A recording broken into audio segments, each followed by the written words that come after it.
We've got 3i Atlas updates and maybe even our best shot yet to clearly see the third interstellar object ever detected passing through our solar system. A rare and mysterious object from beyond our solar system has recently captured the world's attention.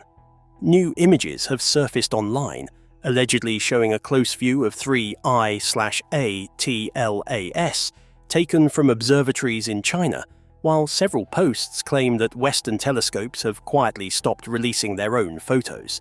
In this video, we'll try to uncover what's actually true. But if China's telescopes manage to capture what others couldn't, or perhaps wouldn't, what exactly are we not supposed to see?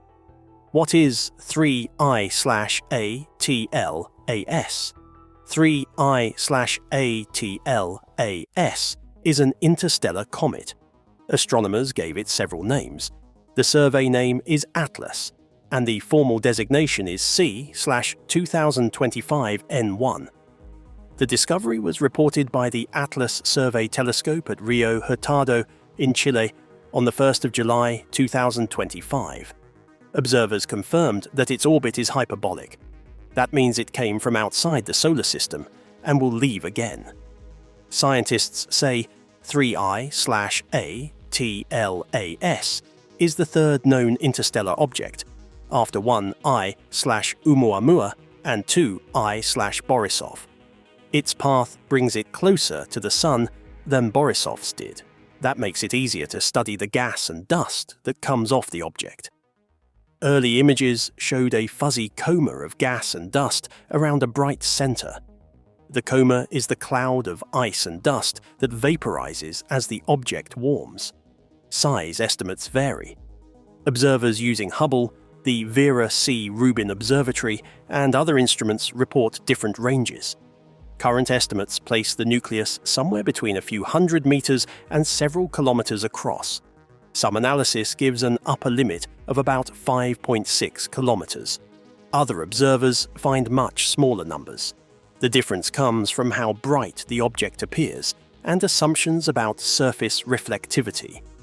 Those details will be refined as scientists gather more data. The groups that observed it include Hubble, the European Southern Observatory with the Very Large Telescope, Gemini South, the Vera C. Rubin Observatory, and space missions such as SPHEREX and ExoMars. Researchers used visible light and infrared instruments. Spectroscopy showed gas and dust in the coma. The object moves very fast, over 130,000 miles per hour, which makes close study challenging but possible when many telescopes coordinate their observations. Hubble took one of the sharpest images on the 21st of July, 2025, and helped researchers set a size limit. The Atlas team filed early orbit solutions with the Minor Planet Center. Other groups found recovery images in older survey data. Observatories in North America, Europe, and Asia added tracking. Scientists shared data through email lists and the IAU Minor Planet Center. That network helped confirm the interstellar nature quickly. Observations continued through October and then into November. But before anyone truly understood what they were tracking, one question loomed. Where did this strange interstellar visitor actually come from? How it was first seen, and the early follow-ups. The Atlas Survey Telescope at Rio Hurtado, Chile, first flagged the object on images taken on July 1st, 2025. ATLAS stands for Asteroid Terrestrial Impact Last Alert System. The Atlas Discovery Team posted the position to the Minor Planet Center and to the wider astronomy community. The next step was followed by larger telescopes. Observatories, such as the European Southern Observatory with the Very Large Telescope, the Gemini South Telescope in Chile, and the Vera C. Rubin Observatory in Chile, pointed at the location to get more detail. Hubble then took high-resolution images. Those images helped them estimate the size and structure of the coma. Hubble data gave one of the best early looks because the telescope is above Earth's atmosphere and sees fine detail. Ground telescopes filled in wider coverage. The Rubin Observatory provided deep images that showed the object before its reported discovery. Those earlier images are called pre-covery images. They extend the observation arc and help refine the orbit. Spectrographs at many facilities measured light from the object. Spectra reveal which gases and dust are present. Early spectra showed common comet gases and dust signatures. Some scientists noticed strong water vapor signals and other molecules. Researchers calculated that the object was shedding material at a high rate while it warmed. Those measurements came from a mix of ground telescopes and space observatories. Scientists coordinated their plans through formal networks. The International Astronomical Union and the Minor Planet Center helped share times and coordinates. Observatories posted observation windows so multiple groups could plan. Space assets such as the SPHEREX mission and the ExoMars Trace Gas Orbiter also joined the effort. SPHEREX provided infrared scans, and ExoMars aimed its CASSIS camera toward the object when it passed near Mars. Data came quickly and in many forms. Images showed shape and brightness. Spectra revealed the composition. Photometry tracked changes in brightness over time. That mix of data lets researchers test ideas about size, mass, and activity. They published early results as short notices and posted data to public archives.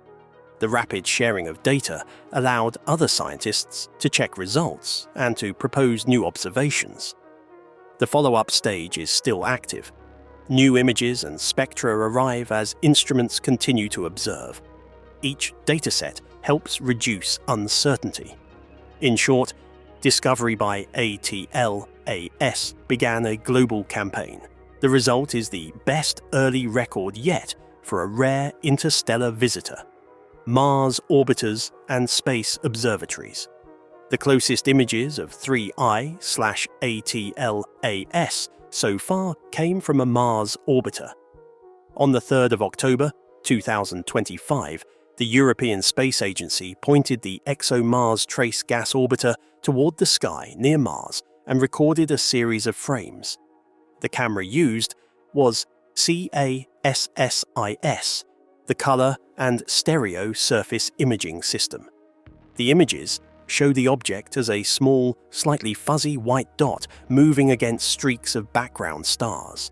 The frames were combined to make an animation that shows motion. The images are not sharp enough to show a solid nucleus. ESA described the observation as the closest view yet because ExoMars flew nearer to the object than Earth did at that time. The probe saw the object against the star field near Mars and captured a short sequence. The ExoMars images made a rare case where a mission designed for Mars science photographed an interstellar visitor. The images landed on public servers and on ESA social feeds, where journalists and scientists reviewed them. Hubble provided early high-resolution images in July. Hubble images showed a teardrop-shaped glow and helped set upper limits on nucleus size. Hubble team frames helped astronomers study the coma shape without atmospheric blurring. Ground telescopes, such as the Very Large Telescope and Gemini South, supplied complementary views with wider fields and different filters. The Vera C. Rubin Observatory produced deep images that were later identified as pre-covery frames. Those images show the object earlier and help fix the orbit. Space observatories added data in other wavebands. SPHEREX performed infrared scans that measured brightness at longer wavelengths.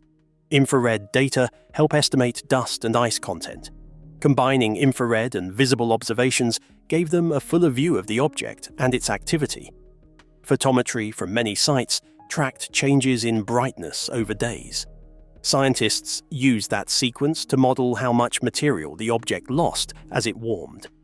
One clear result is that 3I/ATLAS shows activity consistent with comet behavior. Observations show gas and dust flowing away from the nucleus as sunlight warmed its ices. Some scientists measured water vapor and other molecules in the coma. Estimates of mass loss vary, but point to substantial activity. The activity level changed as the object moved closer to the Sun. Observers noted spikes in brightness that matched increases in gas release. ExoMars images showed no clear tail in the frames from the 3rd of October. The lack of a visible long tail in those images reflects the camera's limits and the faintness of the extended dust. Ground telescopes, when conditions allowed, recorded longer, fainter tails in deeper exposures. The exact shape of the tail varied with viewing angle and observing wavelength. Observers also saw an anti-tail in some images, a feature that depends on the geometry between the Sun, the comet, and the observer. Observers measured the speed of the object near Mars at over 130,000 miles per hour relative to the Sun. That high speed is typical for interstellar visitors and complicates tracking.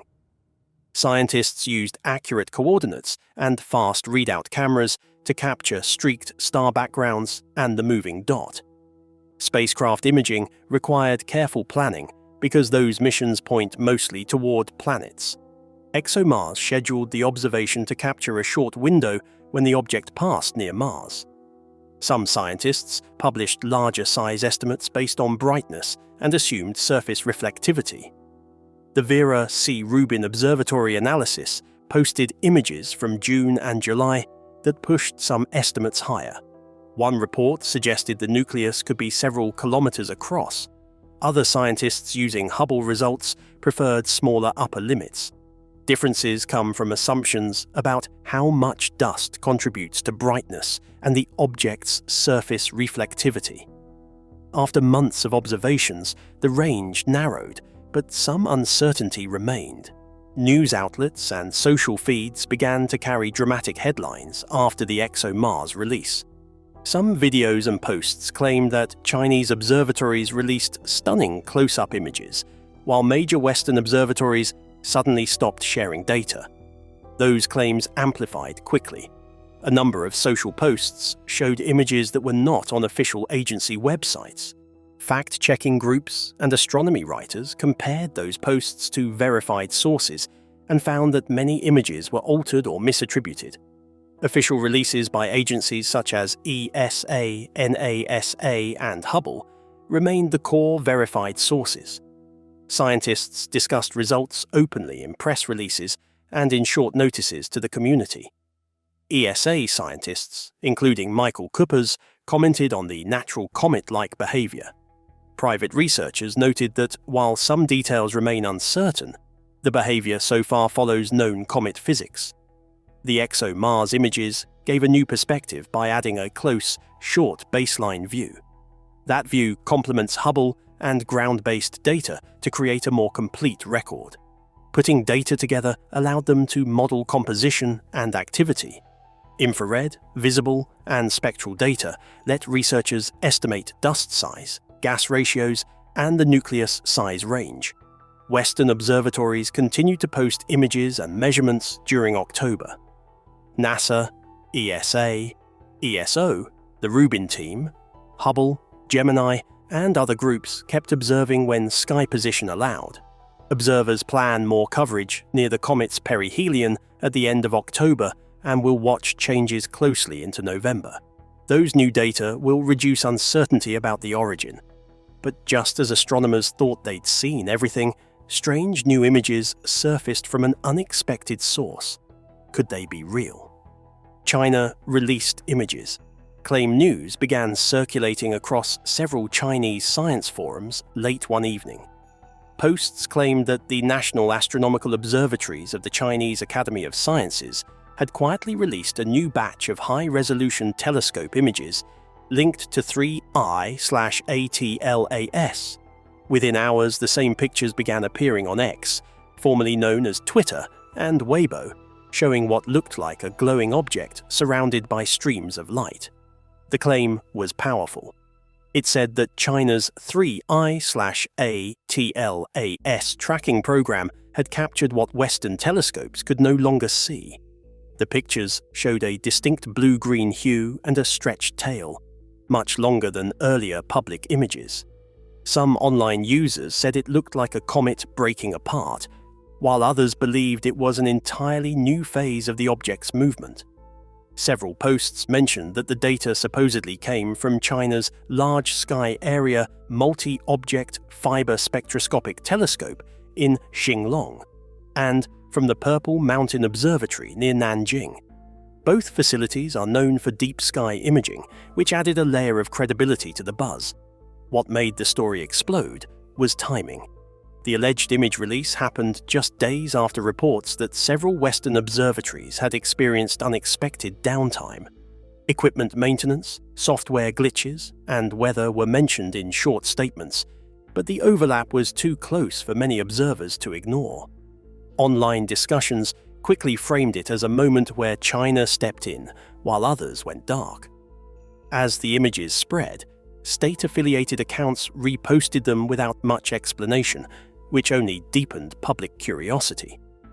Global science pages began translating and sharing the claims, adding their own speculation about what the glowing streaks meant. Some viewers called it the clearest evidence yet of 3I/ATLAS changing behavior.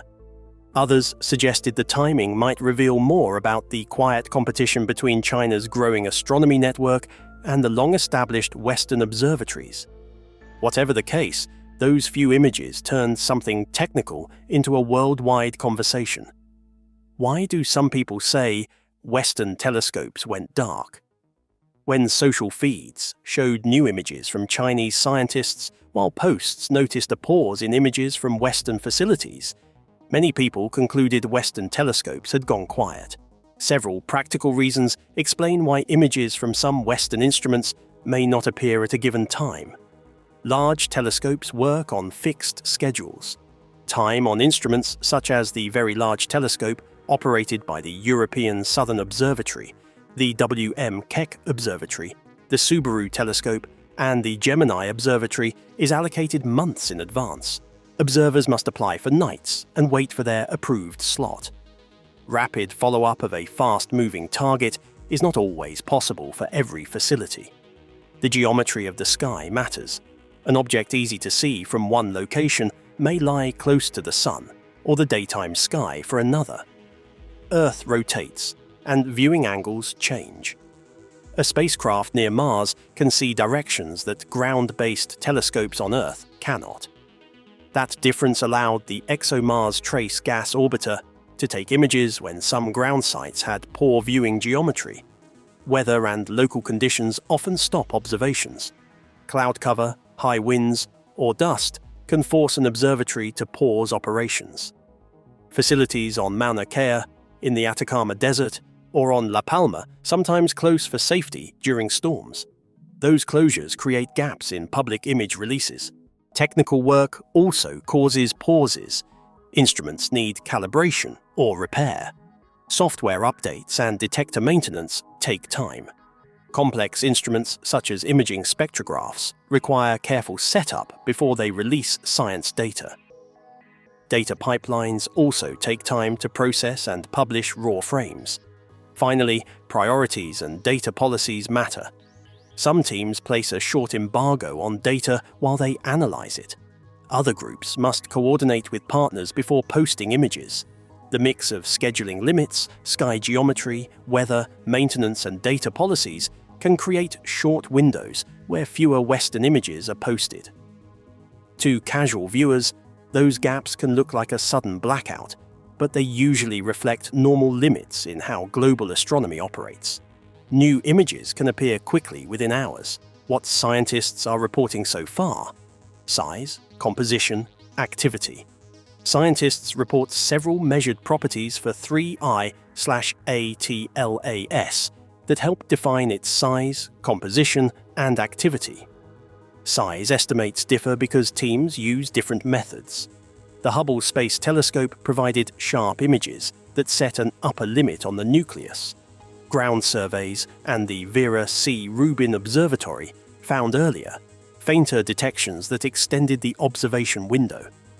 Combining those data, some groups place a lower bound of about 440 meters for the nucleus, while other teams give larger upper limits close to 5 kilometers in some analyses. Composition comes from spectroscopy and infrared scans.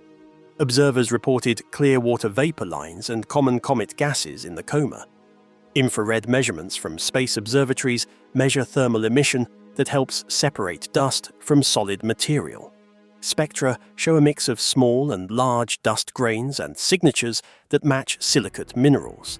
Some scientists reported signals consistent with carbon compounds and simple organic molecules. A few pieces of preliminary information mentioned metal lines in spectra, including elevated nickel relative to iron, though those metal reports need confirmation. Activity levels have been tracked by measuring brightness changes and by direct gas measurements.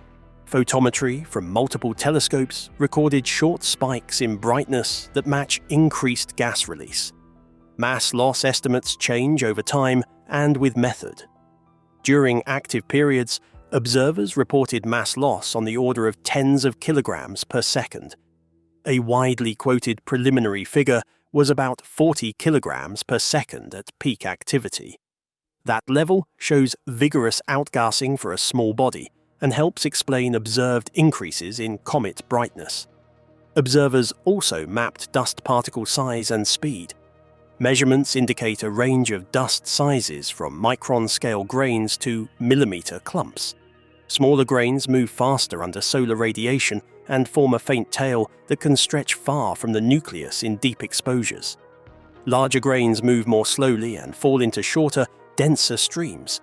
The combination of particle sizes controls how a telescope records the object in different filters and exposure times. Researchers emphasize that these results are provisional. Different instruments sample different regions of the comet and the tail. Visible light images emphasize reflected sunlight from dust, while infrared instruments detect emitted heat from warm dust and gas. Spectrographs isolate specific molecules by their wavelength signatures. Each method supplies a key piece of information that helps build a fuller model. By combining visible, infrared, and spectral data, teams estimate particle sizes, gas ratios, and total mass loss. A small number of public commentators proposed alternative explanations for some signals.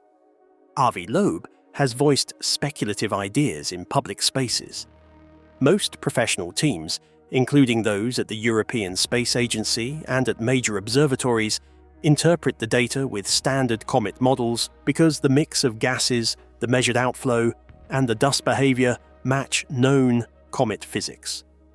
Ongoing observations from the Hubble Space Telescope, the ExoMars Trace Gas Orbiter, the Vera C. Rubin Observatory, and the Gemini Observatory continue to collect data that will provide more precise answers. More spectra will refine these numbers, so let us wait and see in the coming weeks or months. Who knows?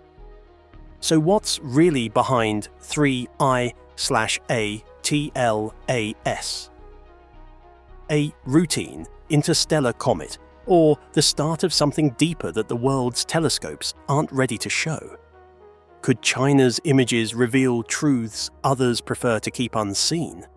Share your thoughts below, and if you love uncovering cosmic mysteries like this, don't forget to like, subscribe, and join us next time.